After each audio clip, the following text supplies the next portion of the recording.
Up until 2012, the Ford Focus and Mazda 3 had an awful lot in common, and that's because Ford owned a share in Mazda and corporate part sharing to save cost was in full effect.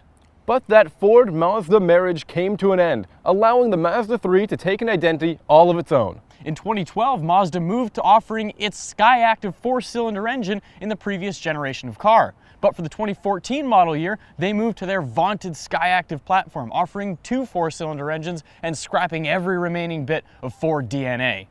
So we've arranged a family reunion of sorts, pitting the admittedly aging Ford Focus against the brand new Mazda 3.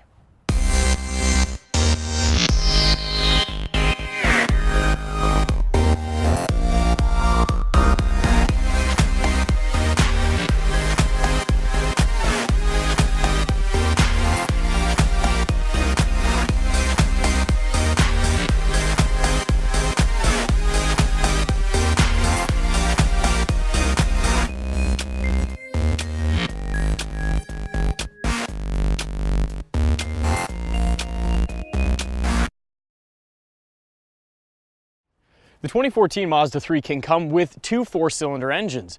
The base car is sold with a 2-liter unit, although our test car has the optional 2.5. That engine puts out 184 horsepower and 185 pound-feet of torque. Transmission options include a 6-speed manual and a 6-speed automatic. The manual transmission is offered on the smaller of the 2 engines, while our car is exclusively offered with a 6-speed auto. According to the EPA, our tester ought to return 27 miles per gallon in the city, 37 on the highway, or an average of 31. Pricing kicks off just under 20 grand for the 2-liter hatchback, while our 2.5-liter model comes in just under 26. Under the hood of the Ford Focus is a 2-liter 4-cylinder engine. That makes 160 horsepower and 146 pounds-feet of torque. You can get the Focus hatchback with a 5-speed manual, or you can get it like this car with a 6-speed power shift dual clutch transmission. Now, fuel economy is rated at exactly the same numbers as that 2.5-liter Mazda. That's 27 miles per gallon in the city, 37 miles per gallon on the highway, and 31 miles per gallon combined. You can get a Focus hatchback for just under $20,000, but if you want a fully equipped model like this one here, expect to pay just over $26,000. Okay, let's get down to brass tacks, because it doesn't matter what model you choose within the Mazda 3 line, they're all especially stylish. Even at the base level, the body lines and the proportions stay the same, making it one of the best looking compact hatchbacks money can buy. But the base sport trim comes with 16-inch steel wheels and hubcaps, and if it were my money, I'd be happy to pay the extra roughly $1,000 it costs to move up to the touring trim. At that level, you get keyless entry, you get blind spot monitoring, and also you get alloy wheels. But really, the car to get, if you can afford the extra cash, is the 2.5-liter touring trim. At that price level, you get upgrades including LED daytime running lights, xenon headlights, and halogen fog lamps. You also get 18-inch alloy wheels like our test car here has.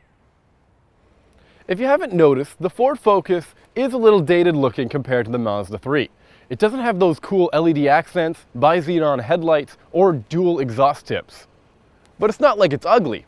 I appreciate some of the styling cues that Ford has given this car, like the fuel filler cap that's integrated with that rear taillight. I really like that touch. Mazda took a less is more approach with the 3, and the end result is a product that has a lot of common traits with German luxury, if you can believe it. For example, the infotainment display could be pulled directly out of the Mercedes-Benz CLA. Similarly, the dial you use to control it could be pulled right out of the GLK crossover, and the volume dial directly to its right apes Audi design shamelessly. And why shouldn't it? Because this car gets a clean, easy-to-use interior that, for the most part, feels absolutely splendid. Now, not everything about it is perfect. For example, there are little interior material flaws like the faux carbon fiber plastic inserts that I could really do without, because if you run your fingernail over them, they easily scratch, and after a few years, I can't imagine they're going to look very good. If Mazda would just use something like the piano black here in the center console instead of that fake carbon fiber look, the entire cabin would take on a much more premium feel than it already does. Then there's the head-up display. You know, it's a cool thing to have in the car, but the truth is, it's not really so much a head-up display as it is a head halfway up display. And what I mean by that is it doesn't really allow you to see the speed the car is traveling without taking your eyes off the road, because it sits halfway in between the windshield and the gauge cluster. So it's a cool feature, but it's not really that functional.